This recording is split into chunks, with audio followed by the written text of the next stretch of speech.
Assalamualaikum warahmatullahi wabarakatuh.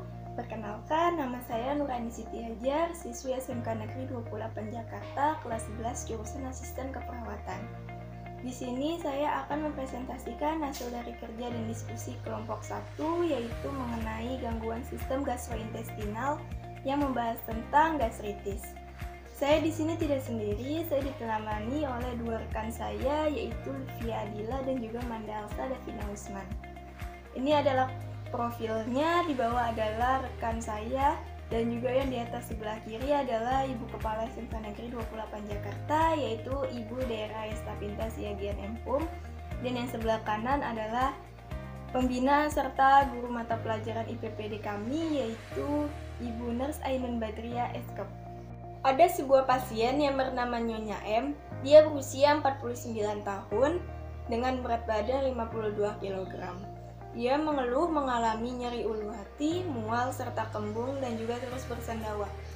Dia mengatakan bahwa dia sering mengkonsumsi atau meminum vodka secara berlebihan ketika ia sedang stres terhadap pekerjaannya sebagai sekretaris di sebuah perusahaan.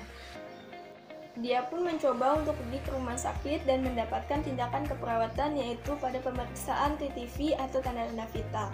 Antara lain yaitu pemeriksaan tensi darah 100/70 mm hygrodium, yang kedua respirasi atau pernapasan 24 kali per menit, nadi 88 kali per menit, dan juga suhu 37 derajat Celcius. Setelah dilakukannya serangkaian tes, ternyata Nyonya M mengalami penyakit gastritis, yang dimana penyakit tersebut terjadi peradangan yang mengenai mukosa lambung.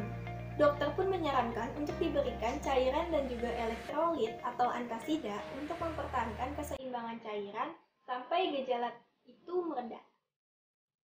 Tujuan pembahasannya yaitu untuk mengetahui, untuk mempelajari, dan juga untuk memberikan pemahaman tentang asuhan keperawatan yang diberikan kepada Nyonya M terkait penyakit yang dideritanya, yaitu penyakit gastritis atau yang sering dikenal sebagai tukak lambung atau MAH.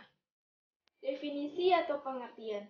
Gastritis atau penyakit MAH adalah penyakit di mana disebabkan oleh adanya asam lambung yang berlebih atau meningkatnya kadar asam lambung sehingga mengakibatkan inflamasi atau peradangan dari mukosa lambung, seperti teriris atau nyeri pada hulu hati.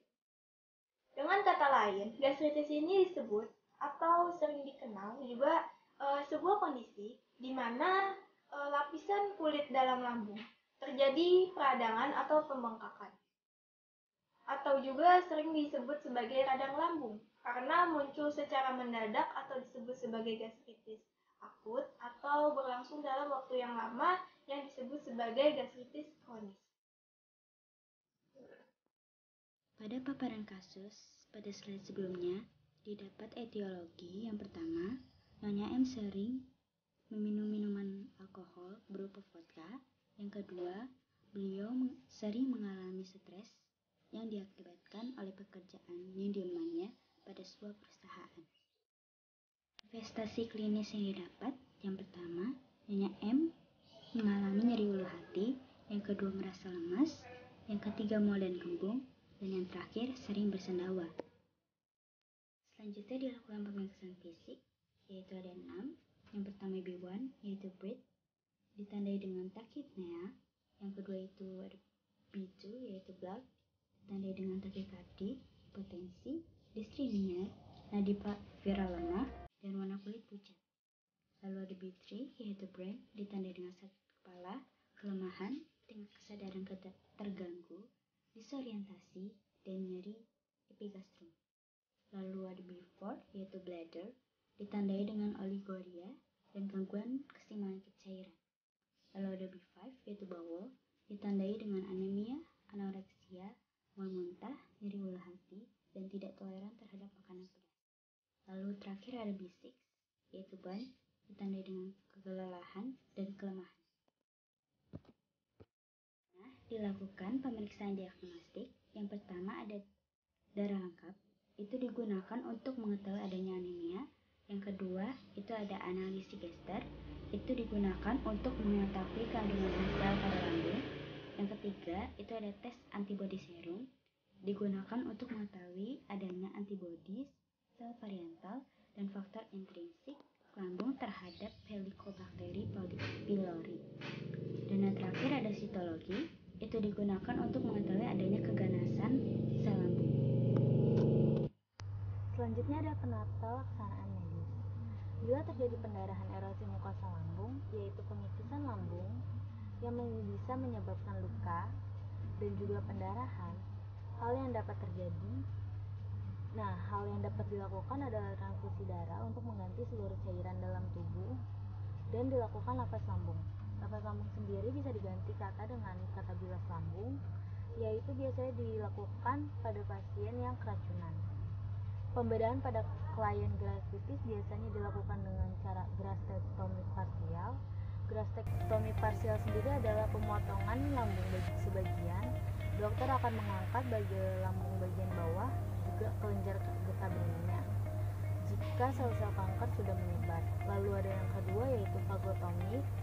Fagotomi sendiri ada piloroplasti. Piloroplasti sendiri berasal dari kata pilorus, yang artinya adalah bagian yang mendekati dengan usus, bagian paling bawah lambung yang mendekati dengan usus, menebal atau menyempit, yang membutuhkan dokter untuk memotongnya atau merilekskannya. Lalu ada injeksi intravena mecobalamin. Intravena mecobalamin sendiri adalah vitamin B12 yang harus dilakukan bila pasien mengalami anemia perniciosa. Anemia perniciosa sendiri adalah penurunan sel darah merah saat tubuh kekurangan B12.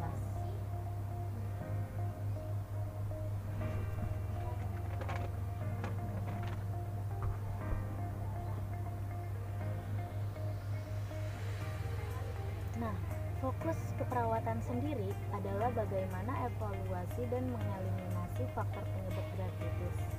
Antara lain menganjurkan klien untuk tidak mengkonsumsi alkohol, rokok, teh panas, atau zat iritan untuk lambung, serta mengubah gaya hidup menjadi gaya pola hidup yang lebih sehat dan meminimalisir rasa stres. Di sini ada 3 masalah keperawatan. Yang pertama adalah gangguan keseimbangan cairan dan elektrolit yang biasanya dilakukan karena pasien terlalu banyak mengonsumsi alkohol. Yang kedua adalah gangguan psikologis berhubungan dengan stres karena tidak sesuainya dengan jadwal yang biasa dilakukan. Contohnya karena terlalu banyak tugas seperti kasus di atas, terlalu banyak tugas dari atasan dan itu membuat jadwal tidurnya menjadi kurang. Lalu yang ketiga adalah pemenuhan kebutuhan nutrisi berhubungan dengan penurunan nafsu makan dan mual. Kesimpulannya adalah graftitis adalah proses peradangan pada lapisan mukosa dan submukosa, atau yang bisa kita bilang lapisan lambung, atau bisa dibilang kulit lambung, dan dapat dibuktikan dengan adanya sel-sel peradangan. Ide atau gagasan untuk para perawatan adalah memberikan pengalaman terkait penyakit graftitis kepada pasien dan keluarga pasien tentang gejala, tanda, dan penyebab. Yang kedua ada menjelaskan aturan hidup sehat kepada pasien, juga kepada keluarga pasien atau orang-orang di sekitar pasien. Yang ketiga ada menjelaskan batasan-batasan yang harus dilakukan oleh pasien. Contohnya adalah batasan-batasan larangan yang tidak boleh dilakukan oleh pasien dan batasan-batasan yang harus dilakukan pasien seperti pola hidup sehat atau diet, atau juga makan makanan yang sehat. Cukup sekian presentasi yang telah kami sampaikan, kurang lebihnya mohon maaf. Wabillahi taufiq wal hidayah. Wassalamualaikum warahmatullahi wabarakatuh.